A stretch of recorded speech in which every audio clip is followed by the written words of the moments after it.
I'm Emilio, 32, a software engineer whose parents have forgotten my birthday every year since I was 7. Growing up, I learned to swallow disappointment while watching my sister receive endless celebration. Last week, after years of grinding in silence, I posted a photo of my new $98,000 Tesla on Instagram. Within hours, my phone rang. It was my father, who hadn't called in months, demanding to know where I got the money and insisting on a family meeting. They had no idea what was coming. Before I dive into this story, let me know where you're watching from in the comments, and hit that like and subscribe button if you've ever had to create your own happiness. I grew up in a modest brick house in a middle-class neighborhood just outside Boston. From my earliest memories, our family dynamic was clear. My sister Heather, 3 years older, was the star around whom our family orbited. My parents, Richard and Maria, built their lives around her achievements, her needs, and her future. I was the afterthought, the extra chair at the dinner table. The first birthday they forgot was my 7th. I'd been looking forward to it for weeks, carefully dropping hints about the new Lego set I wanted. Mom had promised chocolate cake with blue frosting, my favorite.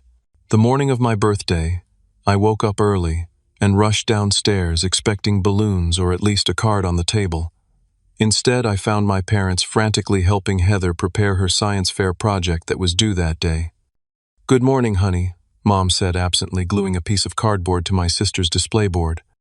I stood in the doorway in my pajamas waiting for the birthday wishes. They never came. "Is there something special today?" I finally asked, my voice small. Mom looked confused for a moment, then her hand flew to her mouth. "Oh, Emilio, your birthday. I'm so sorry, sweetie, but Heather's science fair is today, and we're running late." Dad barely looked up from the paper he was helping Heather write. "We'll do something this weekend, bud." We never did. By Sunday, it was forgotten. That set the pattern for years to come. My 8th birthday fell on the same day as Heather's piano recital, no contest there. For my 10th, they actually bought a cake, but left it in the refrigerator untouched, when an unexpected dinner invitation from one of Dad's colleagues came up. My 12th birthday was completely overshadowed by Heather's acceptance into an elite summer program. The contrast between our celebrations was painful to witness. Heather's birthdays were marked with elaborate parties, expensive gifts, and dozens of photos. My parents would spend weeks planning, inviting her friends, decorating the house. For her 16th birthday, they rented a venue and hired a DJ. 2 months later, on my 13th birthday, they ordered a pizza and left me alone to eat it when an emergency parent-teacher conference about Heather's college prospects came up.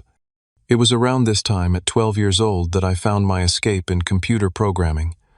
My school had just received a donation of new computers, and our tech teacher, Mr. Wilson, noticed my interest. He gave me books on basic coding and stayed after school to teach me simple programs. I still remember the first time I made a computer do exactly what I wanted. It was a simple program that displayed "Hello World," but I felt a rush of power I'd never experienced before. In those strings of code, I found control I lacked everywhere else. Computers didn't forget me. They didn't have favorite children. They responded exactly as they should when I gave the right commands. While my parents attended Heather's debate competitions and field hockey games, I taught myself JavaScript, then Python, then C++. My bedroom became my sanctuary, filled with programming books and notebooks full of code I'd written. I'd stay up late into the night, the blue light of my monitor the only illumination, creating increasingly complex programs.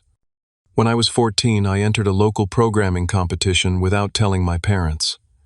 I won first place with a simple app that helped organize study schedules. The event organizer called our house to congratulate my parents on raising such a talented son. "I think you have the wrong number," my mother said, before I could grab the phone from her. "My son doesn't do computer competitions."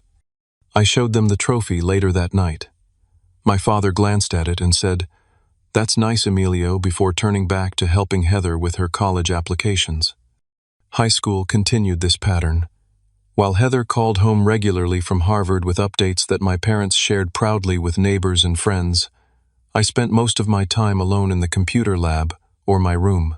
I developed advanced programming skills, creating my own projects and joining online communities where my abilities were recognized and valued. By senior year, I had taught myself enough to be offered a part-time job doing website development for local businesses. I didn't tell my parents about this. What was the point? When report cards came, my straight A's were acknowledged with a distracted, "Good job, son," while Heather's A- in a single class warranted hours of discussion and concern. My high school graduation fell 3 days after Heather's college graduation. We attended her ceremony as a family, my parents beaming with pride, taking hundreds of photos, hosting a lavish party afterward. For my graduation, they arrived 10 minutes late, stayed just long enough to see me walk across the stage, missing the announcement of my honors status, and left immediately after to prepare for a dinner celebrating Heather's new job offer. That night, alone in my room, surrounded by coding books and the unmentioned achievement of graduating third in my class, I made myself a promise I would build a life so remarkable they would have to notice. Not for their approval, I was beginning to understand, that was a hollow pursuit, but for my own vindication. Getting into MIT should have been the moment my parents finally saw me. My acceptance letter arrived on a rainy April afternoon, and for once I couldn't contain my excitement. I rushed into the living room where my parents were watching television. I got into MIT for computer science. I announced the letter, trembling in my hand. My father muted the TV. "That's great, son. How much is it going to cost?" That was it. No celebration, no pride, just immediate concern about money. The same money that had never been questioned when it came to Heather's education. "I got a partial scholarship," I explained. "It covers about 60% of the tuition." My mother frowned. "That's still a lot of money, Emilio. Your sister's student loans are already such a burden on us." The message was clear. There would be no help from them. Despite having contributed significantly to Heather's Harvard education, they viewed my MIT tuition as an unnecessary expense. "I'll figure it out," I said quietly, folding the letter and walking back to my room. And I did. I took out loans for what the scholarship didn't cover. I found 2 part-time jobs, one at the campus library and another doing freelance coding projects. Between classes, work, and sleep, I barely had time to breathe, but I maintained a 3.9 GPA throughout my freshman year. During my sophomore year, I met Professor Lawrence in my advanced algorithms class. Unlike most professors who saw me as just another student, he recognized something in my work. After class one day, he asked me to stay behind. "You have a unique approach to problem-solving, Emilio," he said, pointing to my latest assignment. "Have you considered research as a career path?" That simple question led to a mentorship that would change my life. Professor Lawrence became the first adult who truly saw my potential. He invited me to join his research team, gave me challenging projects, and actually listened to my ideas. Under his guidance, I published my first academic paper at 20, an achievement my parents acknowledged with a brief "TI. That's nice" when I mentioned it during a rare phone call. In my junior year, I was assigned a new roommate named Jason, after my previous one transferred schools. Jason came from a large, close-knit family in Connecticut, and he couldn't comprehend my relationship with my parents.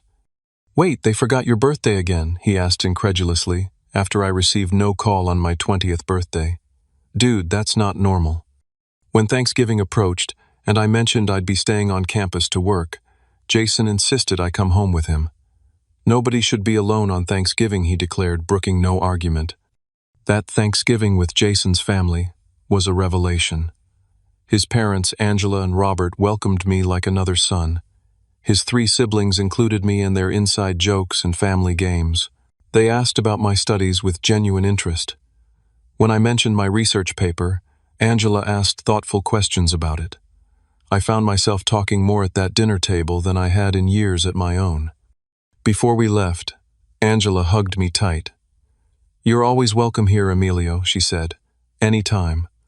I returned to campus with a new understanding of what family could be. It made the continued neglect from my own parents both more painful and somehow less important. I began to see that perhaps I could build my own sense of belonging elsewhere. The pattern with my parents continued, though. My 21st birthday brought particular pain. They had actually promised to visit a rare occurrence, and I'd allowed myself to hope. I cleaned my apartment, researched restaurants where we could celebrate, even bought new clothes for the occasion. 2 days before my father called. "Something's come up with Heather," he said without preamble. "She needs help moving into her new apartment in New York this weekend. We won't be able to make it." I sat on the edge of my bed phone, pressed to my ear. "It's my 21st birthday, Dad." There was a pause. "I know, son, and I'm sorry, but your sister needs us." I didn't bother to point out that Heather's emergency could have waited a day or two. Instead, Jason and his girlfriend took me out that night, and Professor Lawrence and his wife invited me to dinner the following evening. They sang Happy Birthday and presented me with a cake. Professor Lawrence gave me a vintage book on early computing history. To one of the brightest minds I've had the privilege to teach, the inscription read, "My graduation from MIT came with highest honors and a job offer from a promising startup in San Francisco. My parents did attend the ceremony but left immediately after to beat traffic, missing the department reception where I received a special award for innovation. They didn't see Professor Lawrence pull me aside to tell me how proud he was, or Jason's parents insisting on taking dozens of photos of me in my cap and gown. My first job at TechVision, a security software startup, marked the beginning of my true independence. For the first time, I was valued not just for my technical skills, but for my innovative thinking. When I suggested a new approach to their encryption protocols during my second month, the CTO actually implemented it and gave me credit in front of the entire team. "You've got a gift, Emilio," he told me afterward. "Don't be afraid to speak up." I moved into my own apartment in San Francisco, bought new furniture, and started building a life 3,000 miles away from my parents. We spoke infrequently, usually initiated by me, and their questions remained superficial. "How's the weather there? How's the job?" Nothing about my actual life, my happiness, my accomplishments. I was building financial independence, but part of me still hoped for their approval. I still called on holidays, still mentioned my achievements in emails. They rarely responded to, still sent cards on their birthdays that were never reciprocated. I was learning to live without their support, but the child in me who just wanted to be seen hadn't fully let go. The next 8 years saw my career trajectory rise faster than even I had anticipated. At TechVision, I quickly moved from junior developer to lead security architect, guiding the direction of our products and building a reputation in the industry. By 26, I was speaking at conferences and publishing articles in tech journals. My breakthrough came when I developed a new encryption algorithm that significantly improved processing speed without compromising security, something that had been considered nearly impossible in the field. The paper I published on this innovation caught attention across Silicon Valley. Within months, I was being headhunted by the biggest names in tech. Google, Amazon, Microsoft, they all came calling with offers that made my salary at TechVision look like pocket change. After careful negotiation, I accepted a position at SecureNet, a mid-sized security firm, where I would have more creative control and a compensation package that included significant equity. My new role came with a corner office, a team of developers under my direction, and the freedom to pursue my own research alongside company projects. For the first time, I was being paid what I was worth and treated with the respect my expertise deserved. San Francisco became truly home during these years. I made friends among colleagues and in my apartment building. Weekend hikes in Marin County, pickup basketball games at the park, craft beer nights. With the engineering team, I built a social life that felt genuine and supportive. These people knew me, respected me, and sought out my company. Dating came next, though it didn't come easily. Years of emotional neglect had left me with walls that were difficult to lower.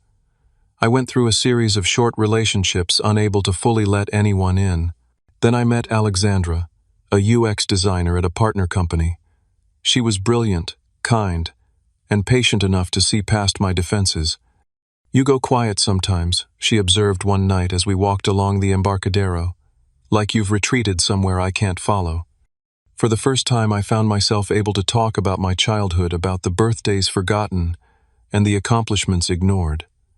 Alexandra listened without judgment, then took my hand. "That must have been incredibly lonely," she said simply. We dated for almost 2 years.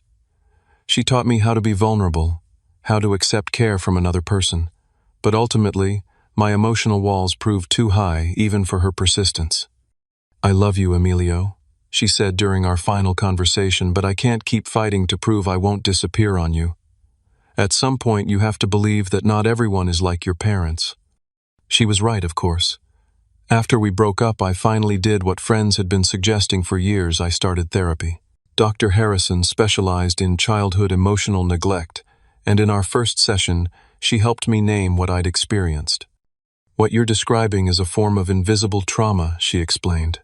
Just because there were no physical bruises doesn't mean you weren't hurt. Through weekly sessions, I began to understand how deeply my parents' neglect had shaped me, my perfectionism, my difficulty trusting others, my constant need to prove my worth through achievement. Most importantly, I began to separate my self-worth from their validation. During these years, my relationship with my parents remained distant and superficial. I called on holidays and occasionally visited during Christmas, sitting through dinners where conversation revolved around Heather's job at a prestigious law firm to her engagement to a surgeon, their new house in Connecticut. My own accomplishments, promotions, industry, awards, the apartment I'd bought in one of San Francisco's most desirable neighborhoods were acknowledged with polite nods before the subject changed back to more important matters. My 30th birthday marked a turning point. I called my parents that morning, hoping that perhaps a milestone birthday might merit special acknowledgement. "Oh, is that today?" my mother said. "Happy birthday, dear. Did you get the Christmas card we sent?" It was April. Their Christmas card had arrived 4 months earlier. "Listen, Emilio, we'd love to chat longer, but we're heading to the Hendersons' retirement party in about 20 minutes, my father interjected. "We should get ready." "Sure," I said, my voice flat. "Enjoy the party." After hanging up, I sat in my living room overlooking the San Francisco skyline and felt something shift inside me. I was 30 years old, successful by any measure, respected in my field, financially secure, and still chasing the approval of people who had never been able to give it. It was time to stop. From that day forward, I decided to focus entirely on building my own life and happiness without reference to my parents' validation. I reduced contact to obligatory holiday calls. I stopped mentioning my achievements. I invested more deeply in the relationships that actually nourished me, friends, colleagues, my therapy sessions with Dr. Harrison. I decided that if my family couldn't see my worth, I would surround myself with people who could. And more importantly, I would learn to see it myself.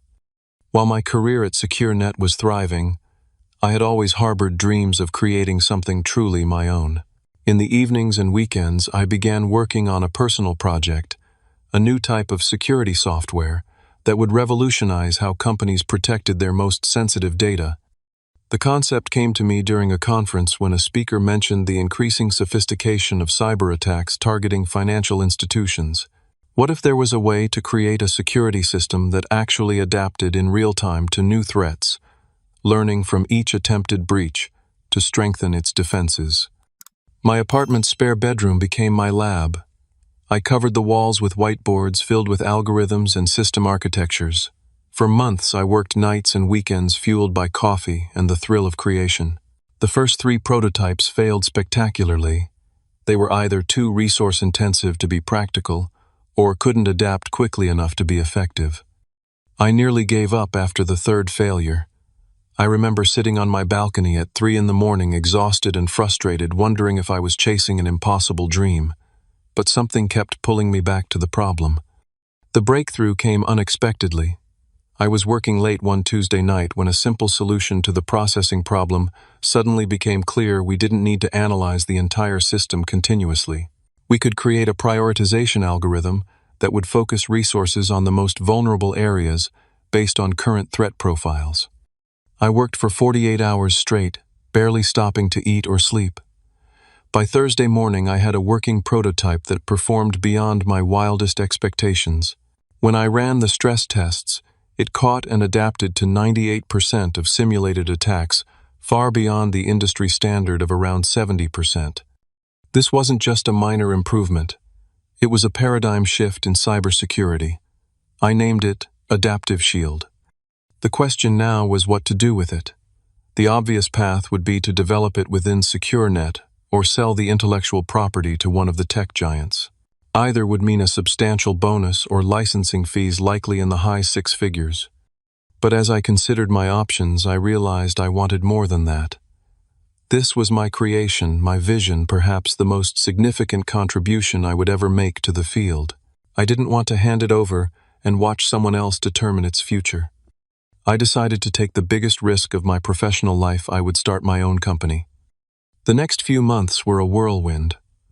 I resigned from SecureNet registered Adaptive Shield as a company and began seeking seed funding. I created a detailed business plan and practiced my pitch until I could deliver it in my sleep. Then I began meeting with venture capitalists. The first 5 meetings ended with polite rejections. 2 speculative ones said, "Market not clearly defined," said another.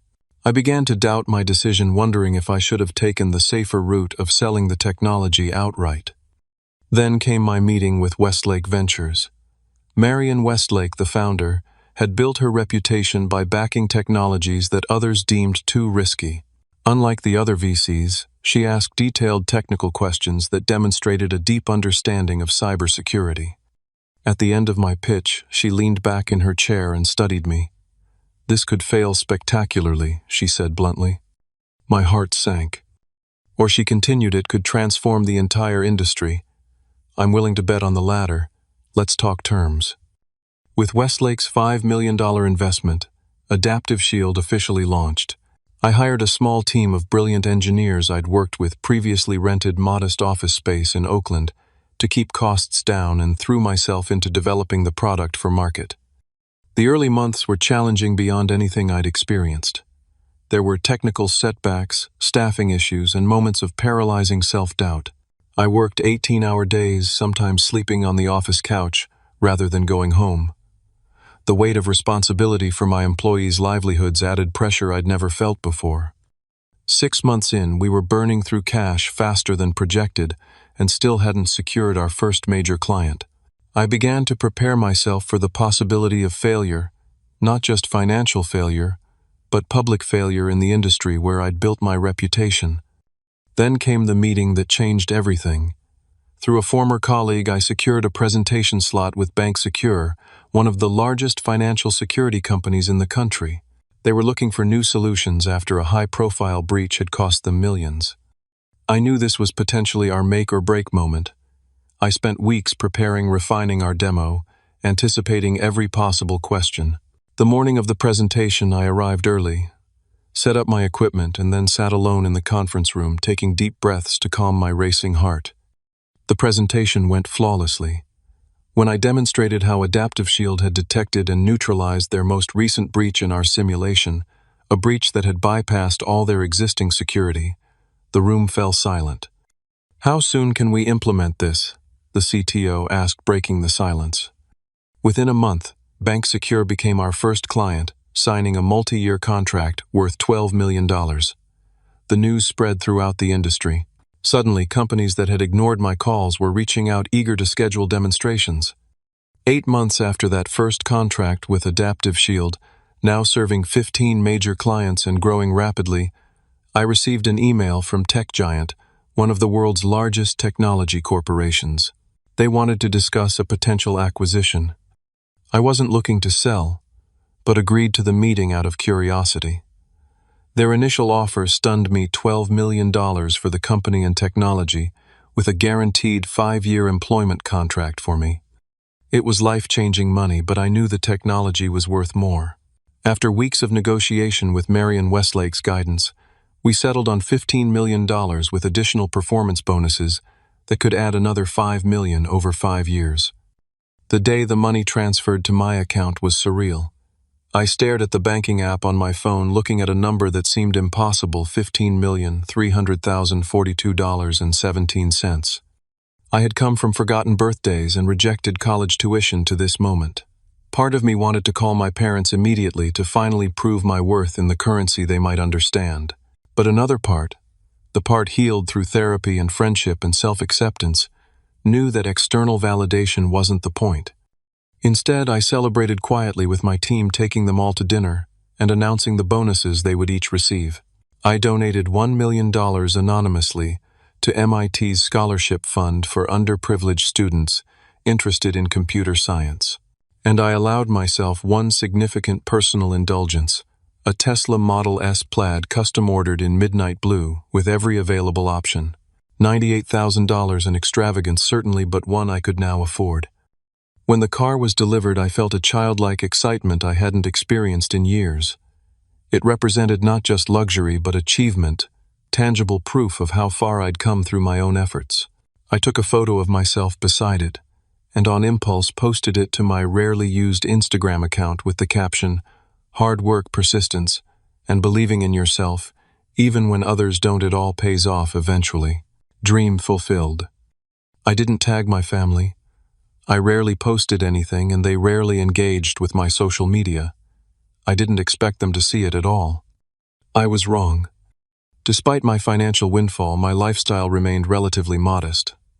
I kept my apartment, though I had it professionally redecorated.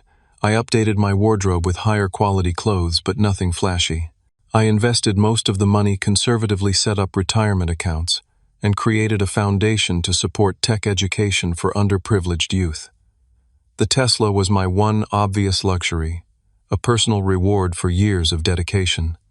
The day after posting the photo, I was working from home when my phone rang. Seeing my father's name on the screen was surprising enough. He almost never called me. For a moment, I considered letting it go to voicemail, but curiosity got the better of me. "Hello," I answered, keeping my tone neutral. "Emilio." My father's voice was tight, controlled in that way. I recognized from childhood confrontations. "I just saw your post. The car." No greeting. No "how are you?" Just straight to the point. "Yes, I bought a Tesla," I replied evenly. "I've always wanted one." $98,000. He made it sound like an accusation. "Where did you get that kind of money? Are you in some kind of trouble?" The assumption that the only way I could afford such a car was through something illegal or dangerous was both hilarious and infuriating. In all the years I'd been building my career, through all the promotions and accomplishments I'd mentioned in passing during our infrequent calls, he had apparently formed no concept of my financial success. "I'm not in trouble, Dad. I'm doing well financially. My company was acquired recently." A pause. "What company? You never mentioned owning a company." "I've mentioned my work in cybersecurity many times," I said, unable to keep a hint of frustration from my voice. "I founded Adaptive Shield last year.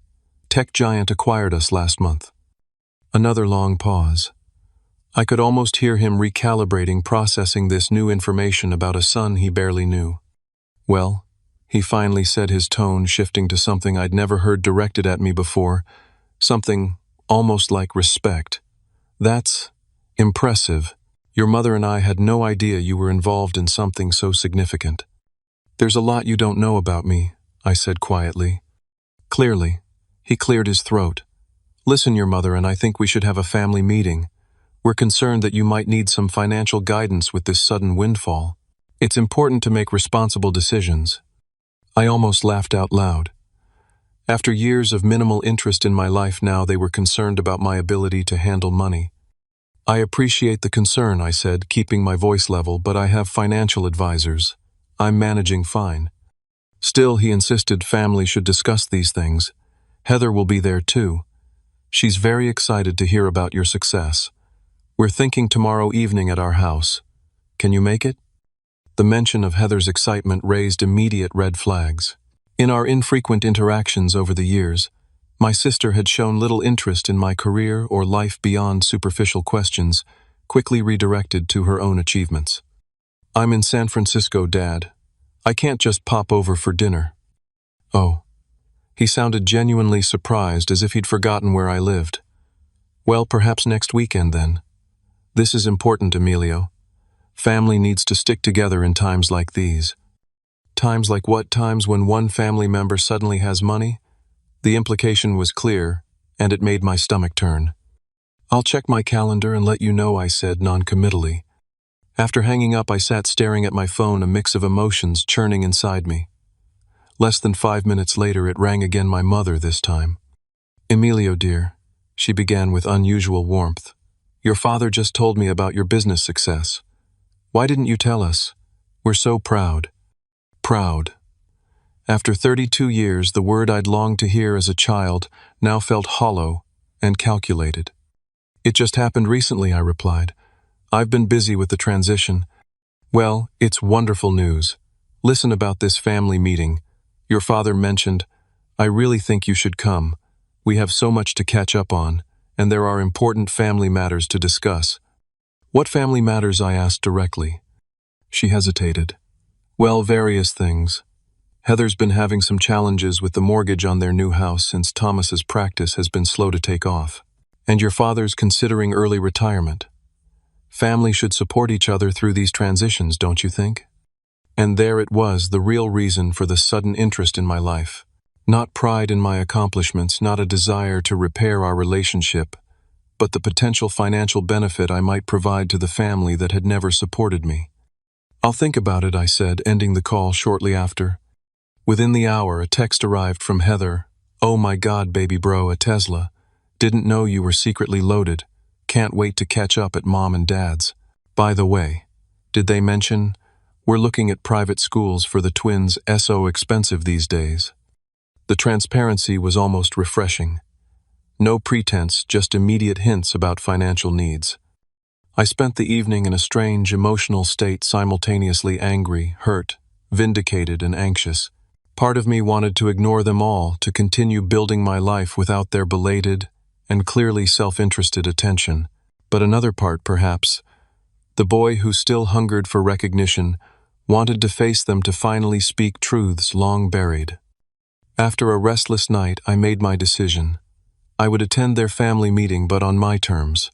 I booked a flight to Boston for the following weekend and reserved a hotel room near my parents' house. I wouldn't stay with them, wouldn't give them the opportunity to slip back into old patterns of control. I texted my father, "I'll be there Saturday at 6 p.m. One evening only, I fly back Sunday." His response came quickly. "Wonderful.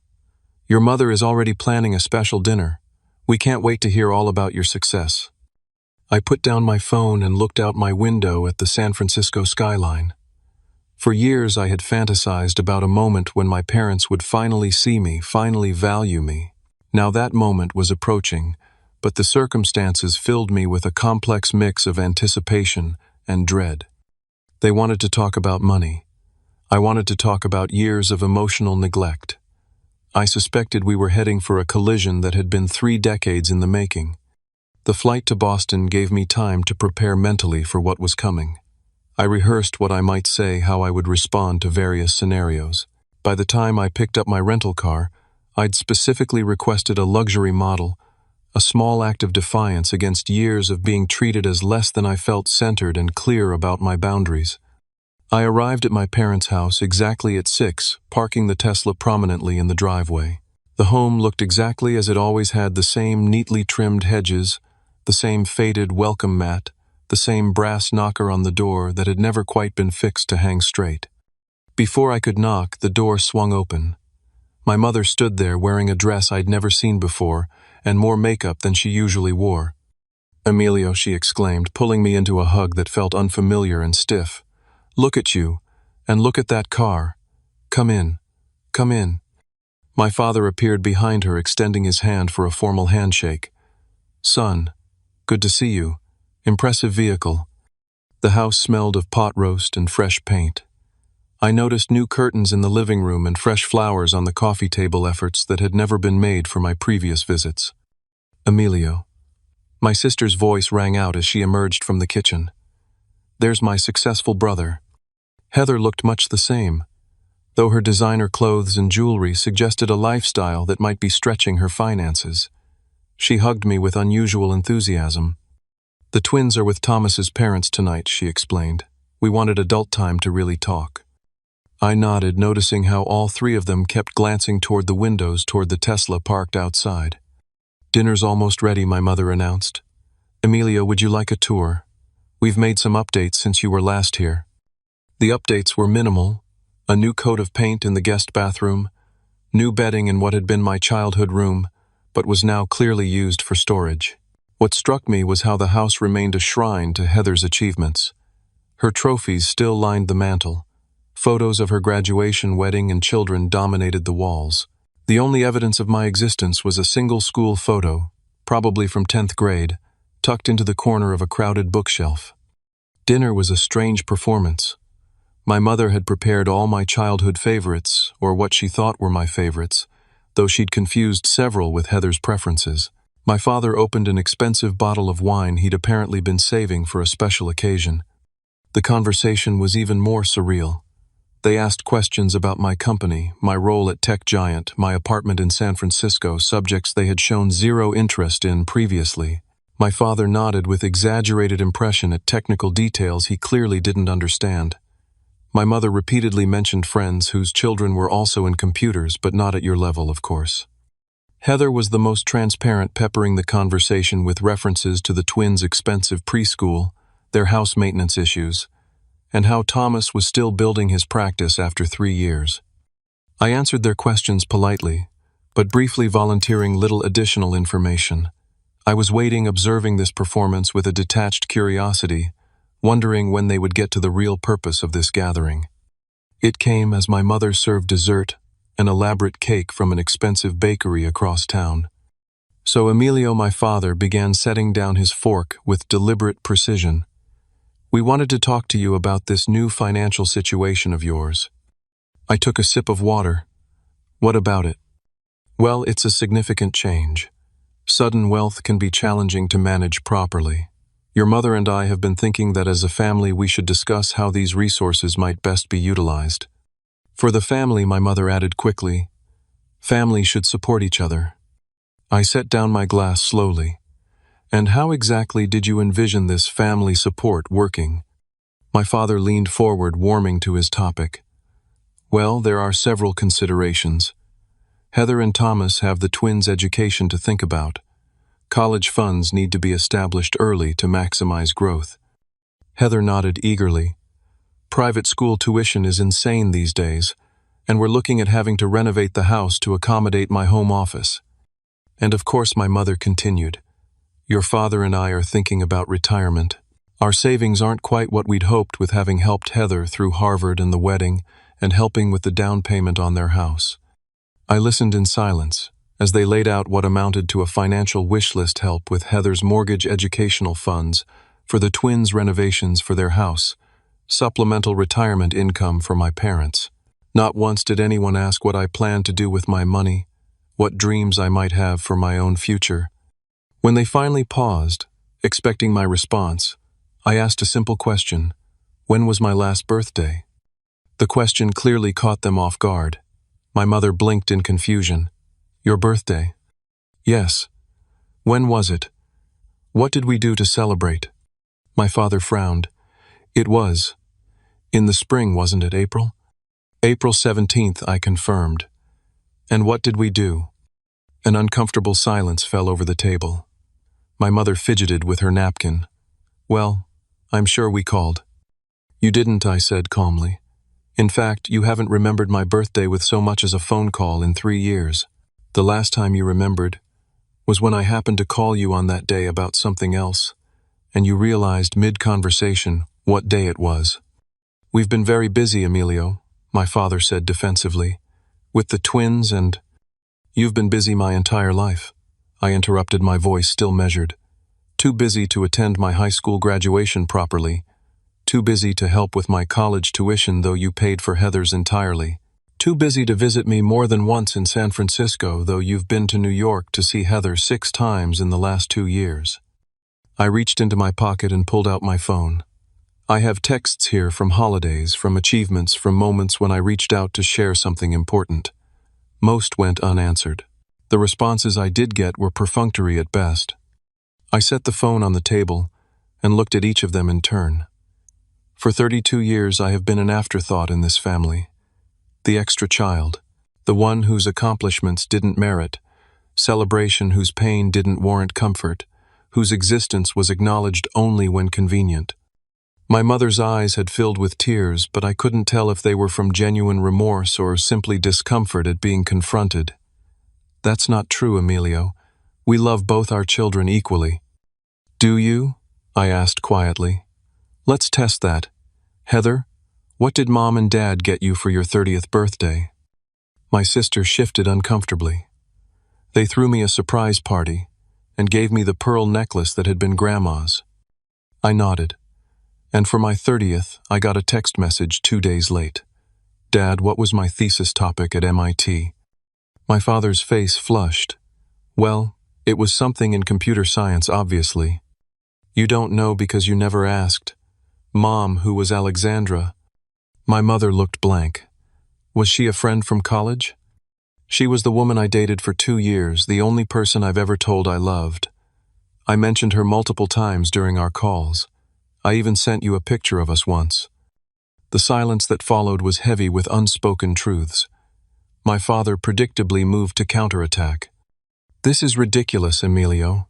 So we missed a few birthdays, forgot a girlfriend's name. That doesn't negate years of providing for you, raising you. Providing the bare minimum, I corrected. Raising me alongside the child you actually wanted to focus on. I'm not saying you were monsters. I'm saying you were emotionally absent from my life in ways that were profoundly damaging. Heather, sensing the conversation moving away from financial matters, attempted to redirect. Look, we all have our issues with Mom and Dad, but we're family, and families support each other. Right now, Thomas and I really need. No, I said firmly. What's happening right now is transparent and frankly insulting. For decades I existed on the periphery of this family. I built my career without your interest or support. I healed from the pain of being the forgotten child without your awareness or concern.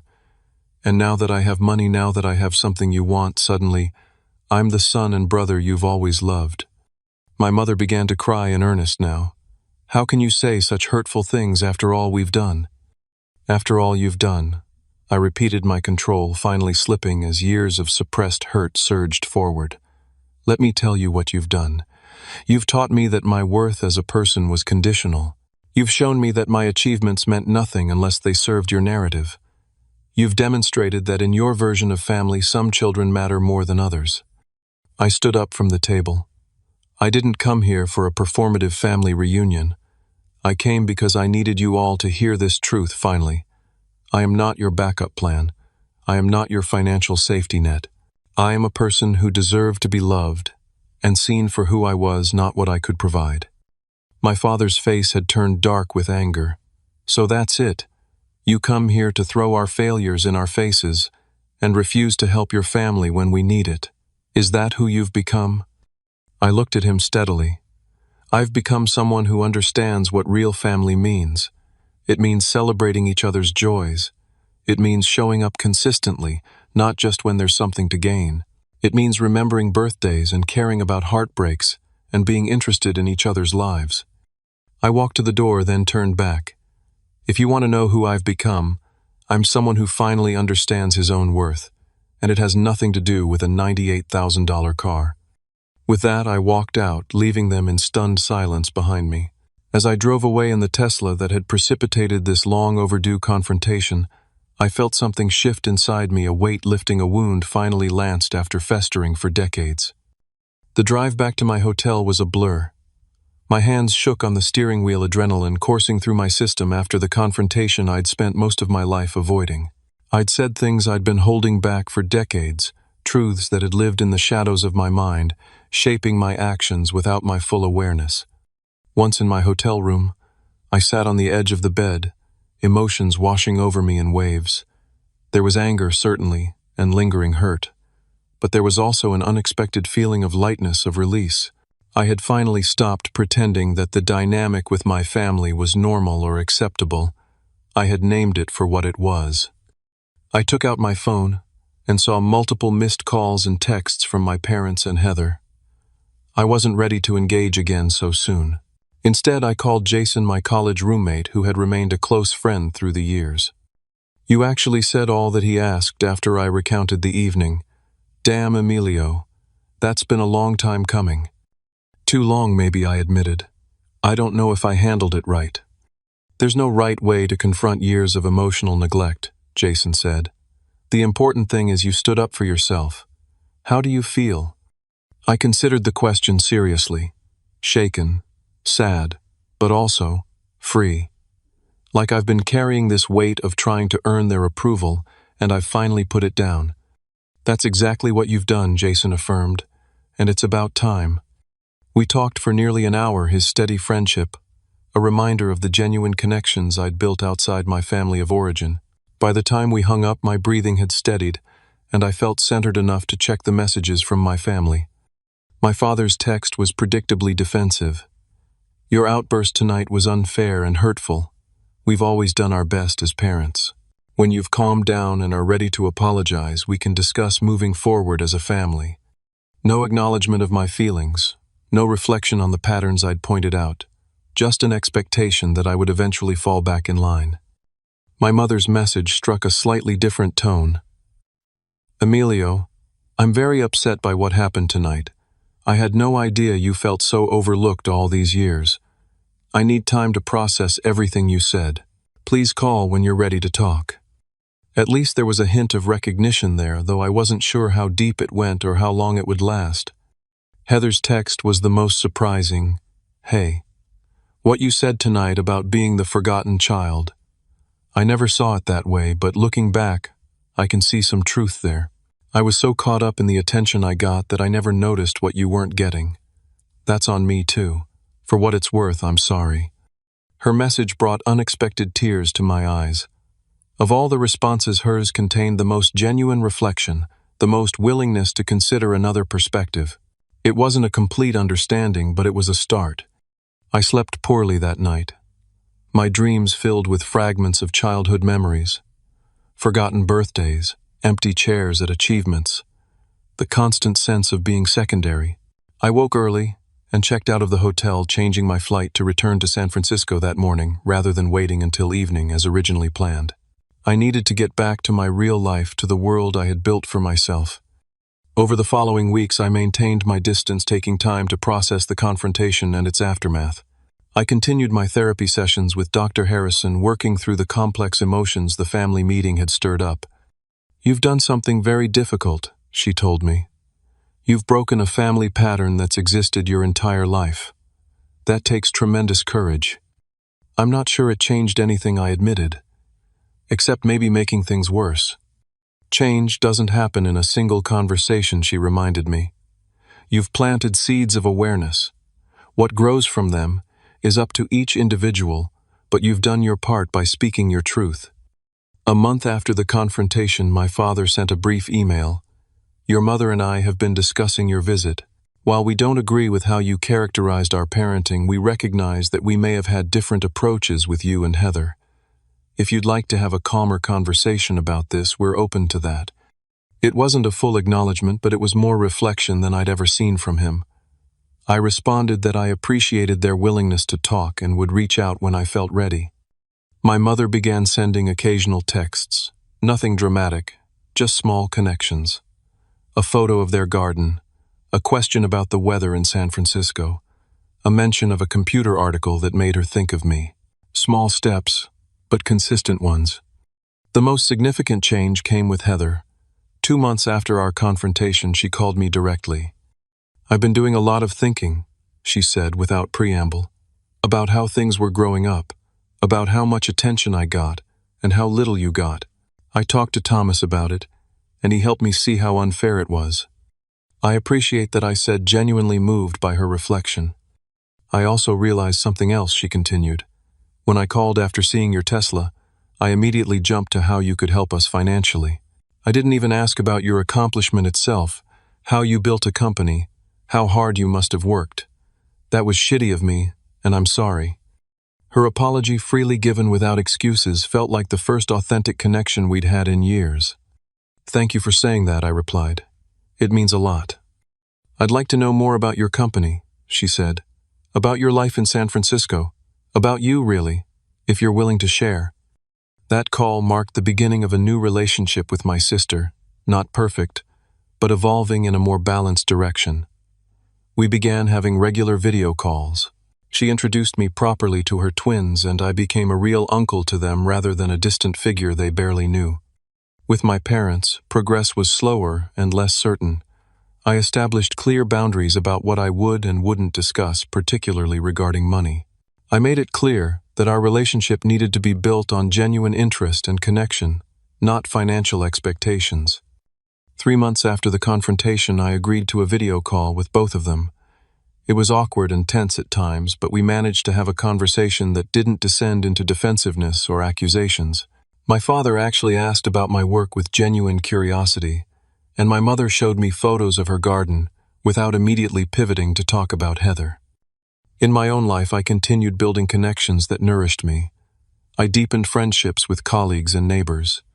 I joined a hiking group where I met people who shared my love of nature. I even began dating again cautiously, but with a greater capacity for vulnerability than before.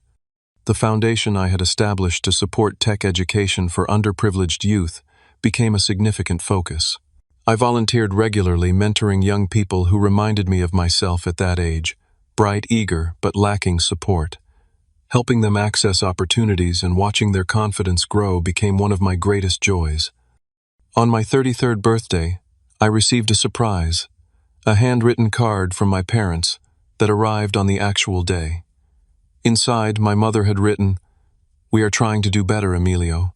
Happy birthday to our son who has accomplished so much through his own determination and brilliance. We are proud of the man you've become." It wasn't a complete healing of decades of neglect, but it was a step one I could acknowledge without letting it determine my happiness. That evening, I celebrated with a group of close friends at my favorite restaurant. Jason had flown in from Connecticut as a surprise. As we shared good food and laughter, I looked around the table at these people who had chosen to be in my life, who saw me clearly and valued me for exactly who I was. This, I realized, was the most important lesson of my journey. Family isn't always defined by blood. Sometimes it's created through choice, built with people who demonstrate through consistent actions that you matter to them. I had spent years seeking validation from people who couldn't or wouldn't provide it, while overlooking the genuine connections I was building elsewhere. True healing didn't come from finally receiving parental approval or from proving my worth through financial success. It came from recognizing my own inherent value and surrounding myself with people who saw it too. It came from breaking patterns, rather than perpetuating them, from setting boundaries that protected my well-being, from extending forgiveness without requiring perfection. The journey wasn't over. Relationships with my birth family would continue to evolve, with steps forward and occasional steps back. But I was no longer defined by their perception of me. I had built a life rich in meaning, purpose, and authentic connection, a life that was wholly mine. As I look back on that pivotal confrontation now, I see it as the moment I finally released the need for external validation and embraced my own worth. The Tesla that prompted it all sits in my garage, just a car in the end. The true luxury I've found is the freedom to define family success and happiness on my own terms. Have you ever had to create your own sense of family or worth when the people who should have provided it couldn't? Share your experience in the comments below. Sometimes the most important relationships are the ones we choose for ourselves. If this story resonated with you, please hit the like button and subscribe to hear more authentic life journeys. Thank you for listening, and remember, your worth isn't determined by others' ability to see it.